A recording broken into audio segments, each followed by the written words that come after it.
Welcome to the CPES Novellas Relief Team. I'm Cody Hopkins, the Tucson Scheduling Coordinator. This is Tammy Molina, the Phoenix Scheduling Coordinator, and this is Tara Higdon, the Scheduling Manager. Welcome, and we're excited to see you. In front of you, you all have a purple folder. Inside the purple folder is the Relief Team packet. Please go to the front page, page 1. Let's begin talking about the Fingerprint Clearance card. Once you receive the Fingerprint Clearance card in the mail, you must bring the attached letter to the main office to make a copy for the HR department. Failure to comply in this you can be placed on an unpaid leave for 30 days. If you have not received your Fingerprint Clearance card in the mail, you may contact the Department of Public Safety directly. This phone number is 602-223-2279. This Fingerprint Clearance card may take up to 4 to 6 weeks to be processed and mailed to you. They will mail this card with the address that was listed in your paperwork when you filled out in orientation. If for some reason you change your phone number, your address, you will go through Chronos and update your personal information. Your direct deposit will go into effect 2 to 3 pay periods and will start receiving your paper checks till then. Once after your direct deposit kicks in, you will get your pay stubs through Chronos only. Communicating with site coordinators. Site coordinators play an important role as they are the supervisors to the sites that you'll be working at. Some things you'll want to talk to the site coordinators or ask questions about are the participants that you'll be working with, sites and site tours, the objectives for the participants, the medications for the participants, and any emergency procedures that will be placed for the participants in the specific homes. Tasks that you're responsible for during your shift, and if you have any questions about any other staff have asked you to do or have told you to do, and any type of reporting issues to the site.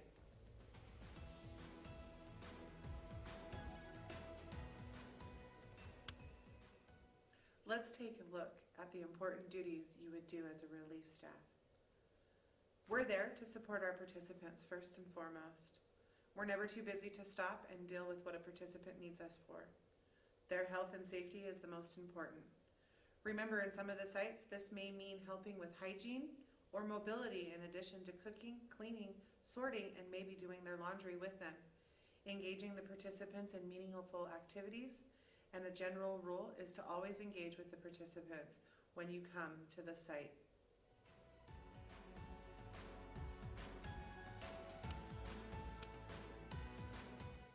As a relief staff, you sign the same job description as a core staff inside the sites and doing all of the same duties that are assigned by the site coordinator. Your staff interactions and chores are structured around the participants' needs. Never assume because something is done at one site, it is done at all at the same sites. Staff interactions and chores. Sites are structured for the participants' needs. Never assume because something is done at one site, it is done at all sites. Communicate to the other staff and the site coordinator while on shift. Ask questions and follow their lead and recommendations. Remember that some sites' cleaning and chores are the participants' objectives, and at other sites, staff are required to do the cooking, cleaning, and laundry. A good relief staff is one that always asks what they can do or how they can do to help assist in the home or with the participants. When you are at site, be part of the team. Be a team player. Once you know what is expected at the site, look around to see what needs to be done and just do it. Let's begin to talk about the site routine, rules, and expectations here at CPES. At each site, you will be directed to review a site routine, rules, and expectation book. In Phoenix, this is a yellow binder. In Tucson, this is an orange binder with the following information inside. Site rules and expectations on what to do with your cell phone, personal tablets, and laptop usage. At each site, you want to be as prepared as possible. There also is a directory for the phone numbers and addresses for all the sites. There's a detailed routine list for each shift that includes medication times. Also in there, you will find maps, contact information to the participants' day programs, work, or schools, or maybe some of the most activities that they like to do.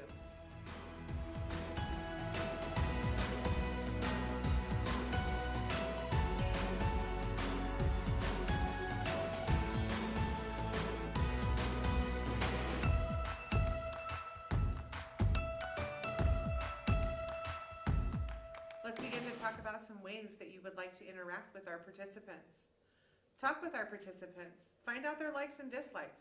Remember, prevention and support builds a healthy relationship and a positive relationship. And this is ways of doing that with interests, hobbies, and whatever else they like to talk about. Suggest options and present choices for the participant to select these activities. Encourage them to learn a new skill, such as maybe cooking those cookies tonight. Read a book, play games, or work on a puzzle, or go for a walk. It's beautiful weather here in Arizona year-round. Walking sometimes is a great option. At each site, there is a participant file. These are located in the main office and are to be locked at all times.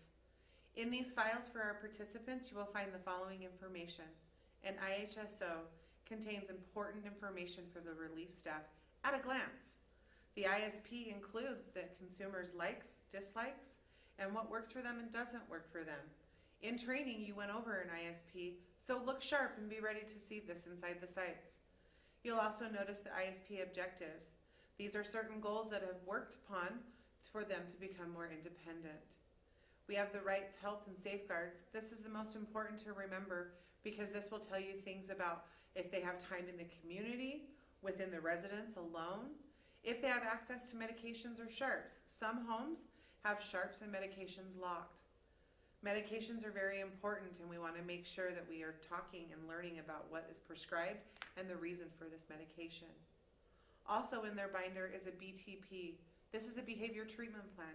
This behavior treatment plan will walk you through the antecedents and the precursors to when a behavior is going to happen.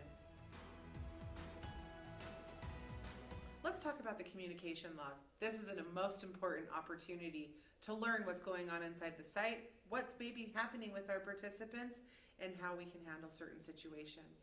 In this communication log, everyone is required to write in what happened during the day.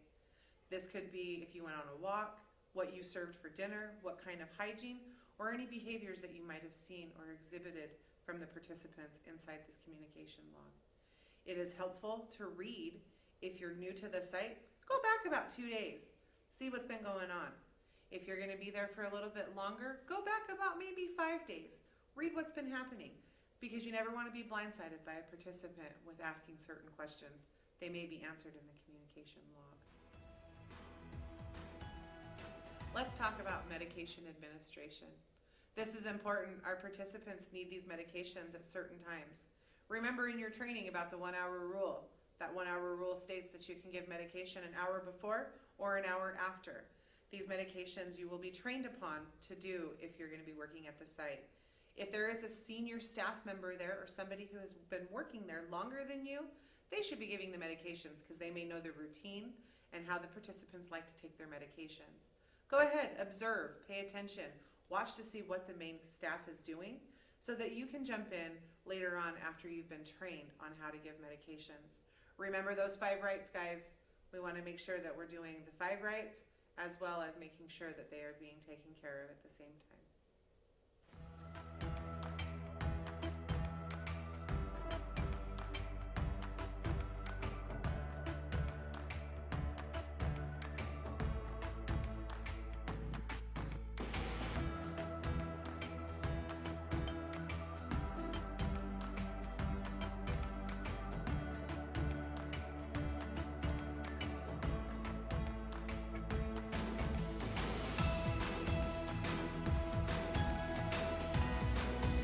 Talk about the scheduling department.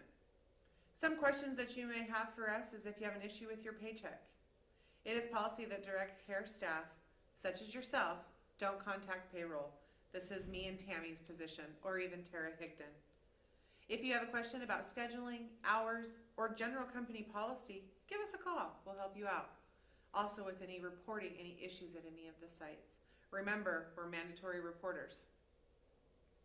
So let's talk about calling off on a shift.